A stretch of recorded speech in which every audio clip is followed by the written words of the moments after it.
This was what we, so, all right, this is exactly what we needed, particularly during this time that we're in, looking at the current state of our public schools, leaving the former administration and looking forward to where we will be soon. But as we begin, can you just give us a little bit more information about the Somebody Had to Do It project that you founded a few years ago, and really, as you're doing that, I would like for you to talk a little bit more about the interview process and who you had interviewing some of these former students who desegregated the schools. Mhm. Yeah, thank you. Thank you, Darren. Thank you, everybody, for being with us. A number of my colleagues through the years at various colleges, and I started talking about the need to chronicle these experiences. And we were able to get some funding earlier, a number of years ago, trying to identify that there were just students whose stories were not being told. And as I referenced in the video, if there was a lot of publicity, if there was drama, if there was violence, those kinds of things got chronicled. And so many of us over the time realized, no, that's not exactly what happened with us. It was much more subtle, or it was quieter, but it was still very meaningful. And so what the Somebody Had to Do It project attempted to do was just say, let's see if, without trying to be so sensational, can we collect what those experiences were like, understanding that they varied. There's no one universal experience. And so as we met and discovered that we could find out through our own personal connections, we would find somebody who had been a first child. We'd go to a conference and the subject would come up. And so my colleagues, Paula Quick Hall and Connie Curry, who is now deceased, we began this process of just anybody who would tell us, what were your circumstances? What city was it in? Especially we wanted to know, what's the difference between a child being asked to do this representation who's going into third grade versus what happens if they're going into the 6th grade, and suppose that person's in the 11th, shouldn't we talk about the impact according to age?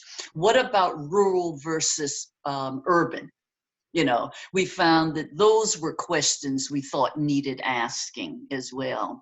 And in terms of how we did the interviews, I think even though in some cases we had college students conducting some of them, we were very, very careful that we tried not to sensationalize. We wanted just people to say, this might be, and we found this to be true, this might be the first time you actually just get to calmly reflect and share what you really felt like. So many of us over the years got kind of pulled out for publicity's sake, every February, well, you were one of the first kind of thing. And while we appreciate that kind of recognition, very few people were just saying, what did it do to your life? How did it change the kind of person you became, So, and the ongoing problem, which, as you know, is housed at the Avery Research Center, we are continuing to seek funding so that we can expand the number of interviews, but we want the data. We want to know, who are the people? What are their names? What schools did they go to? What grade were they in?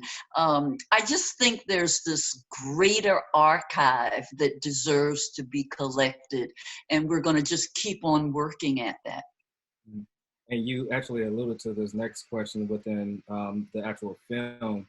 I know one thing that we do at the Avery, if we're talking about something about, if we're talking about something in the history, say if we're talking about the 63 desegregation of the schools, we will always find a way to bring it back to the present.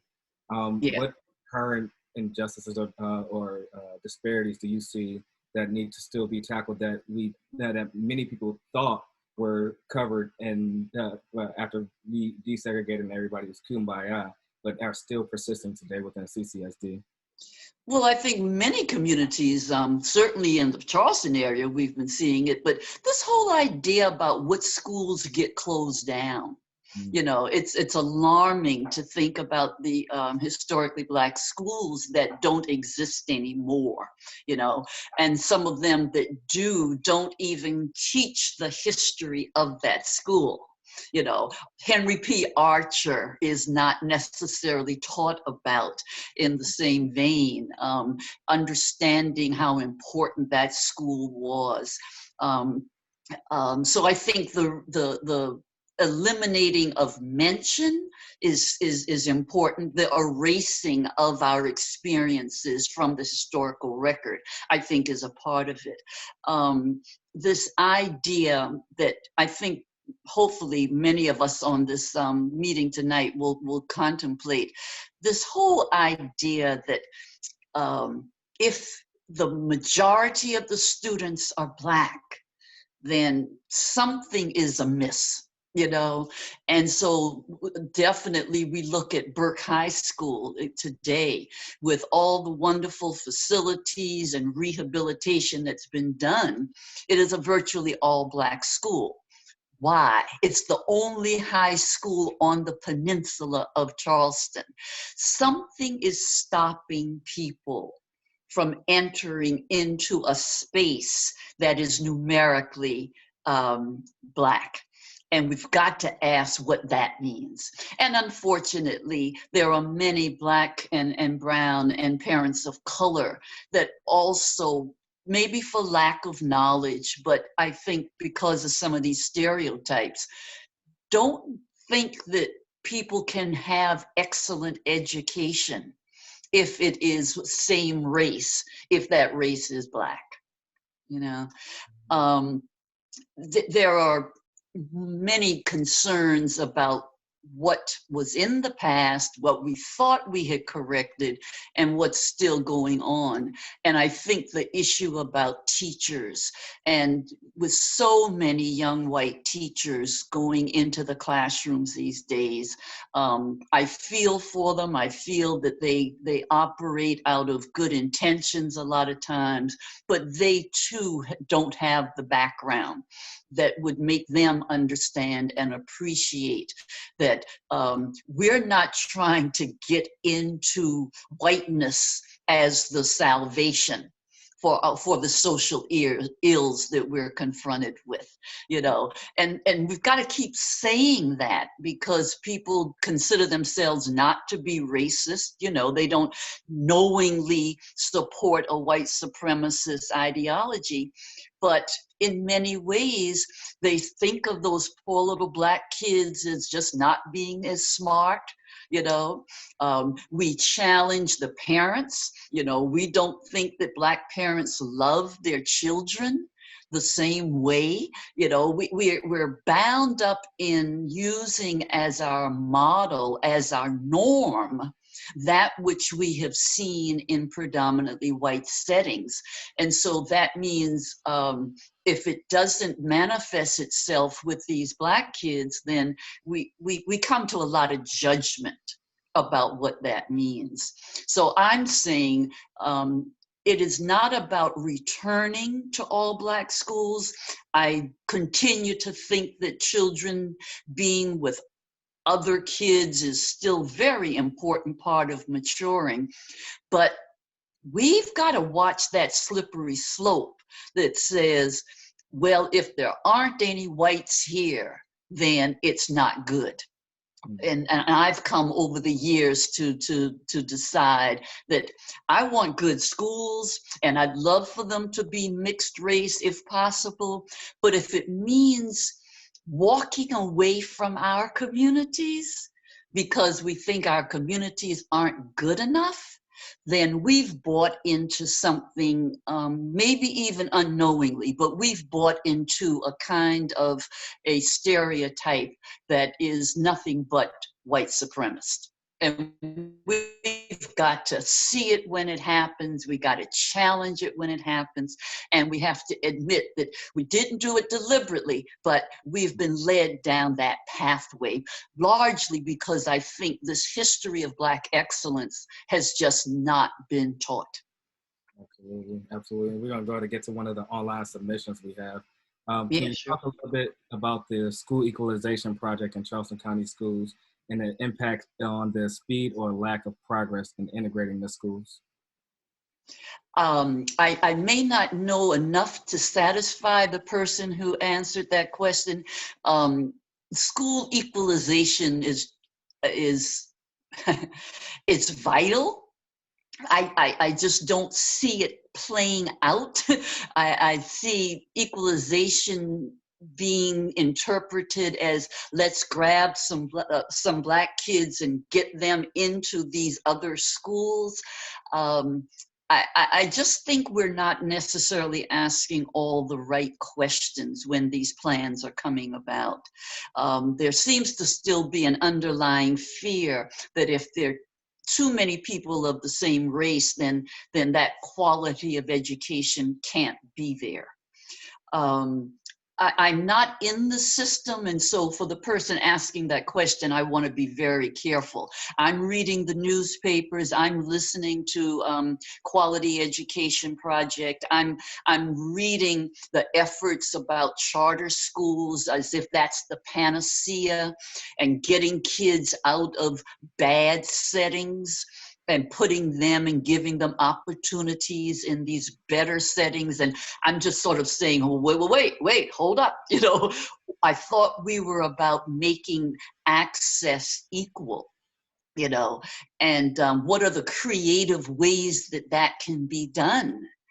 And I'm not satisfied with a lot of the approaches that I'm hearing about, because I do believe we are not hearing all of the innuendo that is there, the stereotype that is there. And we've got to ask that at the planning tables for whatever this equalization effort is, are we cognizant that we're using a middle-class white model about what is good, and perhaps really forgetting that this is about community resource development? Maybe there's a whole other pattern of how to bring Black parents into the mix, as opposed to assuming that if they don't do it the way the white parents do it, then again, they don't care about their children.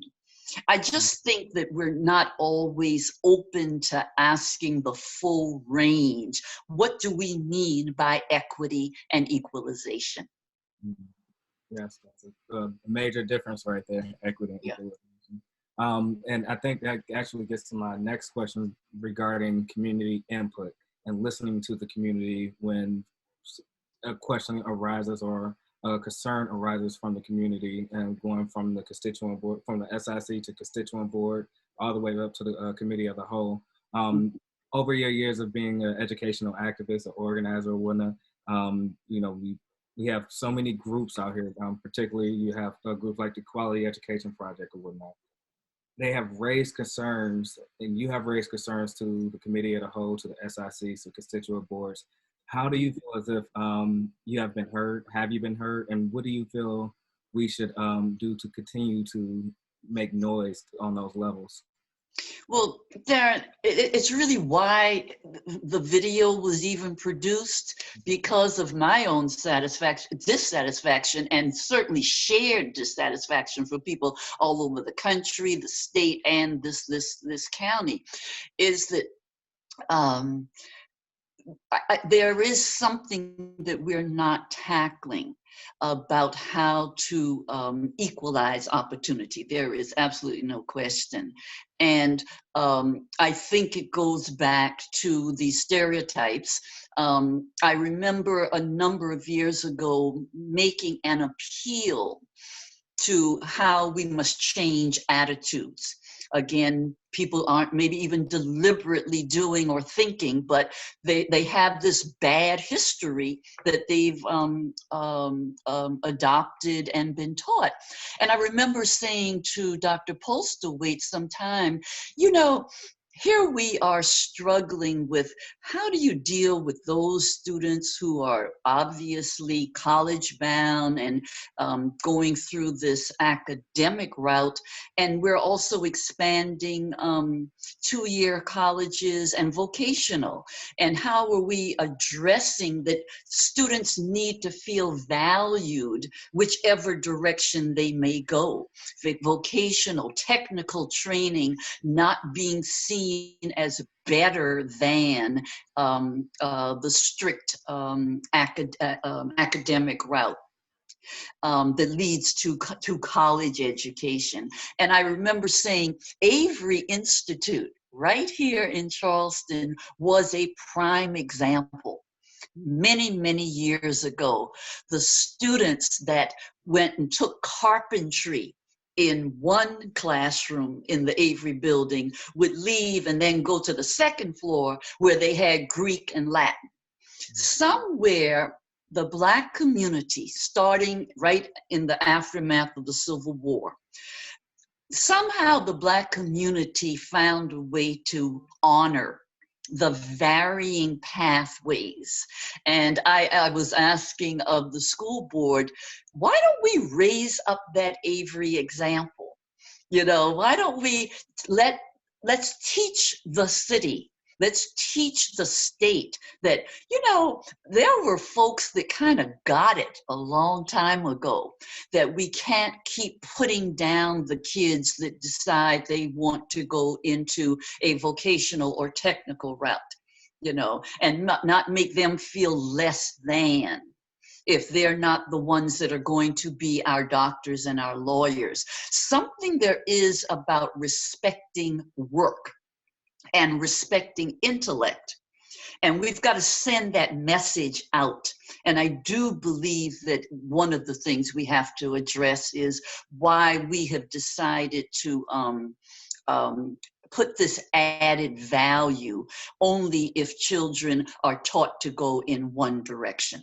And I think all schools can do that. We can bring in more role models who are not necessarily just our doctors, our judges, and our lawyers, as much as we love all of that. But, you know, there are people contributing in our community. Where is the respect that we are giving for them and their intellect? Because intellect does not belong, that word, that concept, being smart, does not belong just to those who want to go that more academic route. Absolutely. And this next question, I believe, gets into the entire premise of Derek Bell's Silent Covenants, book Silent Covenants, I came about 15, 16 years ago. Actually, probably even more than that. But we were forced from our all-Black high schools on James Island into the white schools there. Years later, we still feel that we were robbed. Do you feel any issues along those lines having left your school? Do I feel, if any, what? Do you feel as if do you feel as if you were robbed by leaving the school that you were in to go into Rivers High School in '63? You know, it had to be done. So I'm not going to personalize it about me being robbed. I was sad. I was an unhappy camper. And if it weren't for my friends, some of whom I see are on this call tonight, you know, I don't know how I would have made it through those 3 years at a school that was not as embracing. Yeah, I have my own issues, but I think the robbing is that, again, the false way that we've been taught. You know, we know that love was fundamental. You know, the teacher might be stern and everything, but there was this understanding that these people want me to achieve. That's the robbing that I think we can do something about, because we got to find a better way of training and bringing, I think, certainly more people of color back into the classroom. Number one, we have to really dissect what has happened that we don't have more Black teachers. We've got to make those environments more inviting. But you don't have to be Black to love a Black child. And so we've got to examine why it is that children cannot walk away from these schools feeling supported. And so in that way, that's the robbing, I think, more than anything else. I don't understand why so many predominantly Black schools somehow get categorized as the ones where all the troublemakers go. There again is this robbing of our legacy of academic excellence. We've got to find ways to put that out there. And I don't mean it in some kind of sentimental want to go back to the old days. I just think we've got to do a better job of admitting that we did not appreciate the academic achievements and vitality and the support that teachers and the learning environment gave to kids who were fighting discrimination writ large around the country and around the world. So we had to be armed in how to deal with discrimination. The answer is not that all Black schools are better. The answer is, in our communities, if our communities are still racially segregated, then I need to care a little bit less about the integration part and really hone in on, all right, if all the kids at this school happen to be Black, fine, they're going to still get a good education. Right. We've got to not be afraid to deal with that which is the reality in our communities. Mm-hmm. So what type of support do you believe we need to be giving our teachers who are in these classrooms with majority Black students, be it the cultural type of competency or implicit bias trainings or whatnot? What type of training do you think we can give our teachers so they can recognize where they're failing at, and or if they're failing at all, and can want to do better and see better? I have nothing against the training and the cultural bias classes and opportunities, but people in education, and I mean at all levels, sometimes we just miss the obvious. Why aren't we bringing Black community members into those classrooms to assist those teachers who may come from a different background? There are retired Black teachers still available that are there who could be turned to for advice. I've seen some programs meaning well, certainly to uplift what kids are being exposed to, but are afraid to be disciplinarians. We're kind of afraid to tell people, hey, wait a minute, learning doesn't go on when there's disorder, and so I've seen myself so many young and mostly white teachers that don't know how to keep a classroom in order. Bowing down to, well, I don't want them to think I don't like them or whatever. I mean, I've seen some really ridiculous kinds of things, and I feel that those are just teachers that need support, need to be bolstered to say, please, these children really are still children.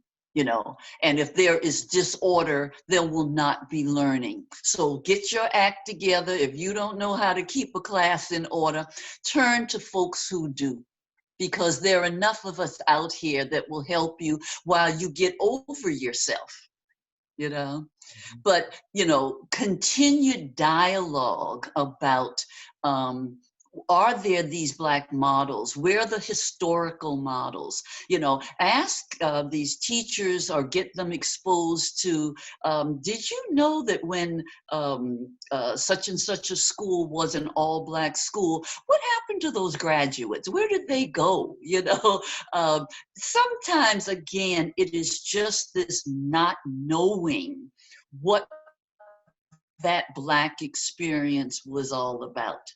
And so years go by, we've been integrated just long enough to have forgotten.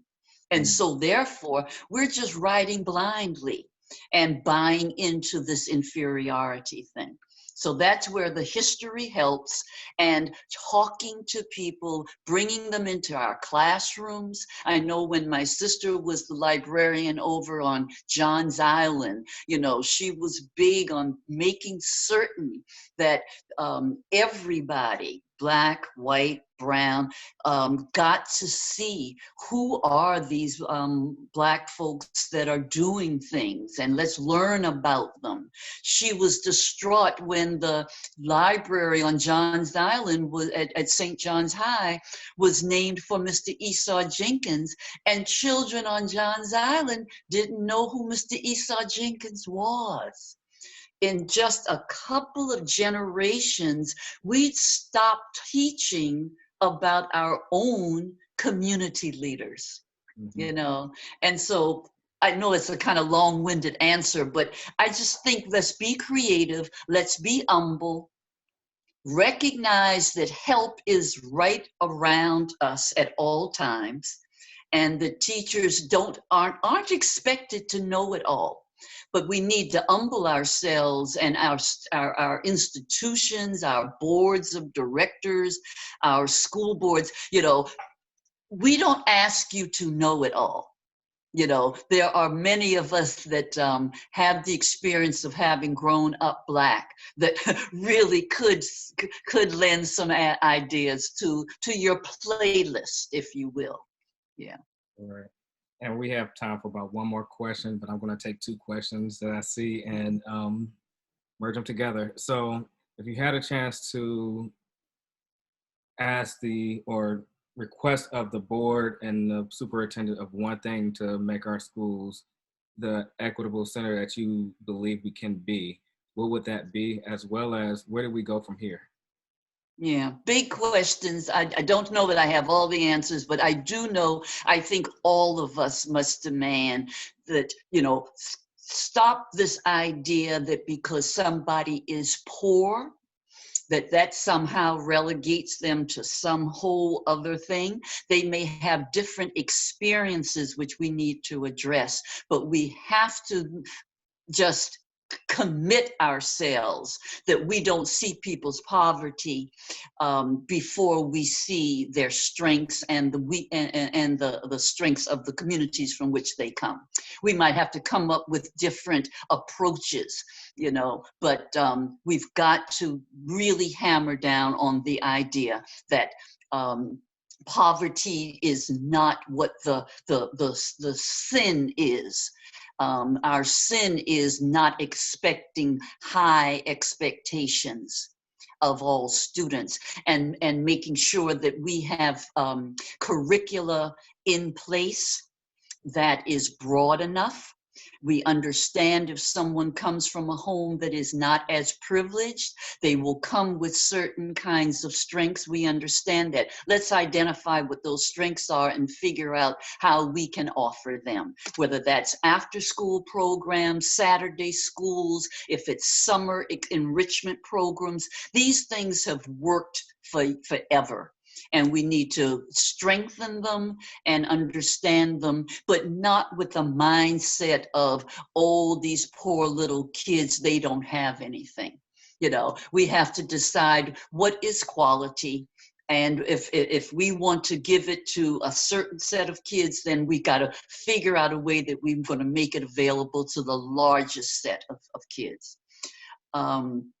Where do we go from here? We keep talking about our dissatisfaction.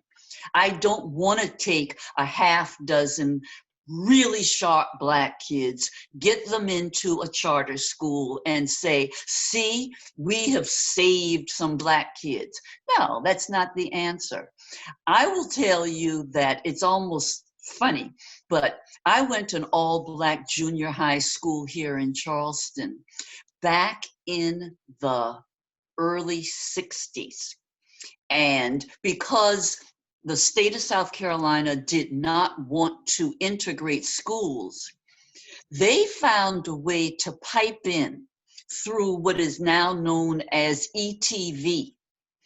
And we got taught some of the higher level math and science courses that were somehow not being taught in our curriculum. That's an issue unto itself. But if back in the late 50s and early 60s, they found a way to pipe into our classrooms the same curriculum that white kids were getting, then that means the technology was available. So if we have a school that can't afford to have a high-level physics course, well, that's what computers and other technology and other modes can do.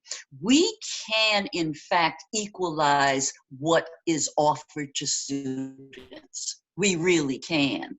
And so there should be no excuses, well, they were on this side of town, or it was only offered at that school. You know, we have ways that we can make things available across the board, you know. Yeah, why keep making more charter schools when we can just take the model that you say is working and just put it inside the schools that we have? Exactly, and spread it out to the broadest range. We've got to stop Right. being satisfied that saving a few, quote unquote, is good enough. It never will be, and none of us can be satisfied with that. Absolutely. And I know I said that was my last question. However, I did want to ask, and I've asked you this before, if you had a chance to do it over, if you actually had the option to do it over and not being put inside the school, would you? The answer, I'm sure, is yeah, yeah, yeah. My life has been directed a lot by the marginalization. I came from a comfortable background where people love me and all the Black folks love me, and I didn't have to look outside that.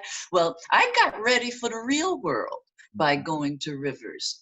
And that led to other experiences. So the whole concept of we had to break through the legalities. And you don't have a right to take my mom and daddy's tax money and give it to white kids. So yeah, we had to go through that. However, I know that there was a certain naivete thinking that once the children got together, we were going to get rid of this white supremacy thing, because we were going to get to know each other. We were going to see that we were basically on the same page. We were kids. And I know that my father, for one, really firmly believed that the adults would step aside. You know, that was pretty naive. We didn't understand the depth of white supremacy. We didn't understand how it carries on from generation to generation. So we got to kind of back off of thinking, well, it's just about getting together. It's a little bit more deep than that. And we can be Black and be the victims of white supremacy as well. Our own self-hatred, you know, our not loving our African selves, you know. So it had to be done based on the analysis that we were giving in the era. I think the analysis has changed, and we've got to stay on top of what is our new reality, you know. Privilege, be you Black or white, not acceptable, you know. Prison pipeline, unacceptable. Relegating whole communities as if there's something wrong with their community just because they're poor, not acceptable. So we just have another set of questions that we're now prepared to ask. And I don't blame what we did in the past. The integration model was what we thought was going to work. Now we know that it's insufficient. And we will just keep asking the new questions as we go forward. Thank you. Somebody had to do it, and we're just glad it was you. Me and a whole lot of other people now. Like I said, there were 11 of us that started it in Charleston in '63, and all over the state of South Carolina, all over the South, all over the nation. Absolutely. Yeah. Thank you, but I don't like the hero worship thing. You deserve it, and we absolutely appreciate you. We appreciate the 11 students who just desegregated Charleston County Public Schools, as well as the thousands of the students across the South and across this nation who took that first step. It was a very hard step, and a lot of them didn't choose it themselves. But we stand on their shoulders now. And in terms of where we go from here, going back to the video, all of us can insist that we go back and learn what was the reality of why people wanted to integrate. We really must make people do that.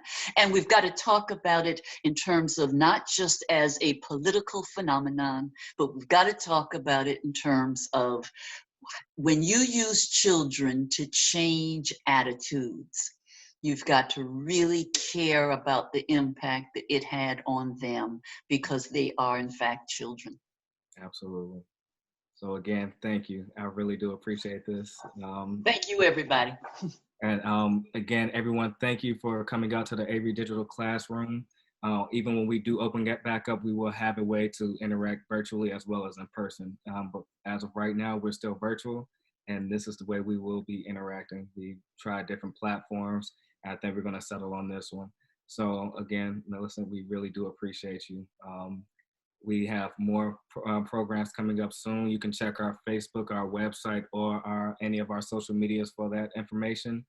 Again, thank you to Courtney Hicks, our director, Dr. Tamara Butler, our archivist, Aisha Heiko, as well as Georgette Mayo and Erica Ville, and as well as all of our students that work at the Avery. Without everyone at the Avery, we would not be able to do what we do at such a high level. And we always want to keep that high level going, a program as well as archiving and keeping the stories alive. So the Somebody Had to Do a program is, I'm actually dropping the link to the virtual exhibition online inside of the chat. I look forward to engaging with everyone. And if you have any questions, you can reach out to us at averyprograms@cofc.edu or give us a call. We are here to help you, and we will always be here. Thank you. Good day.